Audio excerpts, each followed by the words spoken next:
Praise the lord. రక్షణ ఆశ్రయ దుర్గమైన యేసుక్రీస్తు ప్రభుల వారి శుభనామములో మీకు రక్షణ, సంతోషము, ఆశీర్వాదము, ఆనందము, స్వస్థత కలుగునుగాక. ఈ దినపు యేసయ్య జీవపు మాట సమూయేలు రాసిన 2వ గ్రంథం 22వ అధ్యాయం 3వ వాక్య భాగం. నేను ఆయనను ఆశ్రయించుదును. యేసయ్య పాద సన్నిధిలో నిలిచి ప్రతి విషయములో ఆయన నామమున ప్రార్థన చేయుచు ఆయననే ఆశ్రయించి ఆయన ద్వారా సమస్తమును పొందుచు అన్ని విషయములలో ఆశీర్వాదమును అనుభవిస్తూ అనేకులకు ఆశీర్వాదకరముగా నిలిచి ఆయన కొరకు సాక్షిగా బ్రతుకుచున్న నా దేవుని ప్రియ దైవ జనాంగమా, యేసయ్య మనకు ఆశ్రయ దుర్గమై ఉన్నాడు. నిరాశ్రయులకు ఆశ్రయమైన వాడు, నిరాధారులకు ఆధారమైన వాడు. ఆయన యొద్దకు వచ్చు వారిని త్రోసివేసే దేవుడు కానే కాదు. అట్టి దేవుణ్ణి ఆశ్రయించిన మనము ధన్యులమై ఉన్నాము. యేసయ్యకే అధిక స్తోత్రము, మహిమ, ఘనత, ప్రభావము కలుగునుగాక. భక్తుడు సెలవిచ్చిన చక్కని మాట, నేను ఆయనను ఆశ్రయించుదును అని. నిజమే ప్రియులారా, మనుషులను, రాజులను నమ్ముకొనుట కంటే యేసయ్యను ఆశ్రయించుట మేలు. ఏ మనుష్యుడు నమ్మదగిన వాడు కానే కాదు. నా యేసయ్య ఎంతో నమ్మదగిన దేవుడు, ఆశ్రయమైన వాడు. నా ప్రియ దేవుని బిడ్డ, నీ శ్రమలలో, బాధలలో, రోగములలో, ఇరుకు ఇబ్బందులలో, ఇక్కట్లలో, నిరాశలో, కన్నీళ్లలో, పలు విధములైన శోధనలలో, ఆపదలలో, మరణకరమైన పరిస్థితులలో, శత్రువు యొక్క బెదిరింపులలో, ఎలాంటి ప్రతికూలమైన పరిస్థితులలో ఎవరిని ఆశ్రయించిన ప్రయోజనము లేదు.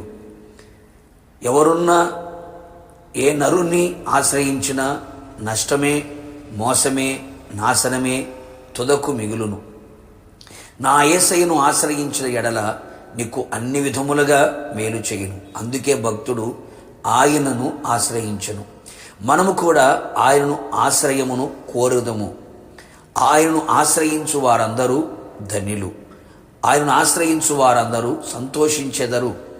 ఆయన వారి దుఃఖమును, విచారమును, వేదనను, బాధను తొలగించును, ఆనందమును దయచేయును, వారి సంతోషమును కాపాడును. ఆయనను ఆశ్రయించు వారిని ఆయన విడిచిపెట్టేవాడు కాదు.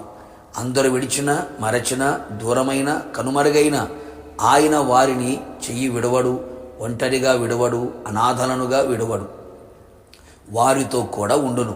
ఆయన ఆశ్రయించు వారికి ఆయన కేడమై వారిని అన్ని విషయములలో కాపాడును. వారి ఆత్మ, ప్రాణ, శరీరమును కాపాడి సురక్షితమును, క్షేమమును, భద్రతను దయచేయును. తను ఆశ్రయించు వారి ఎడల ఆయన దయాళుడై వారిని రక్షించును, విడిపించును, సంరక్షించును, పోషించును, రక్షించును. ఆయన మనం ఆశ్రయించినంత కాలం ఆయన మన చుట్టూ నెమ్మదిని కలుగు చేయును. ఏ శత్రు కార్యములు, బెదిరింపులు, కుట్రలు, యుద్ధము లేకుండా ఆయన మన పక్షముగా యుద్ధము చేసి మనకు జయమునిచ్చి నెమ్మదిని కలుగు చేయును. ఆయన ఆశ్రయించు వారిని ఆయన అన్ని విషయములలో వర్ధిల్ల చేయును. నీ ఆత్మ వర్ధిల్లుచున్న ప్రకారం అన్ని విషయములు వర్ధిల్లుచు సౌఖ్యముగా ఉండెదరు. కావున నా దేవుని ప్రియులైన ఇప్పుడైనను ఆయన ఆశ్రయించదము. ఆయన మనందరికీ ఆశ్రయ దుర్గమై ఉండునుగాక, రాకడకు సిద్ధపరచునుగాక. ప్రార్థన. ఆశ్రయ దుర్గమైన యేసయ్య, నీ పరిశుద్ధ పాదములకు స్తోత్రములు. నీ ప్రియులందరూ మిమ్మల్ని ఆశ్రయించుచు ఉండగా మిమ్మల్ని ఆశ్రయించు వారందరి ఎడల మీరు చేయదలిచిన కార్యములన్నీ కూడా వారి జీవితంలో మీరు చేయమని కోరుతూ ఉన్నాం. నిరాశ్రయులకు ఆశ్రయమైన వాడ, మీ కార్యములు వెల్లడి చేసి నీ విడల జీవితంలో ఊహకు మించిన ఘనకార్యములు జరిగించి నీ రాకడకు సిద్ధపరచమని, నిన్ను ఆశ్రయించు వారందరినీ నీ రాజ్యమునకు చేర్చుకోమని యేసు నామములో అడిగి పొందుకున్నాము తండ్రి, ఆమేన్. నిశ్చయముగా మీరును మీ కుటుంబ సభ్యులందరూ యేసయ్యను మాత్రమే ఆశ్రయించుదురు గాక, పరమునకు సిద్ధపరచబడుదురు గాక. God bless you.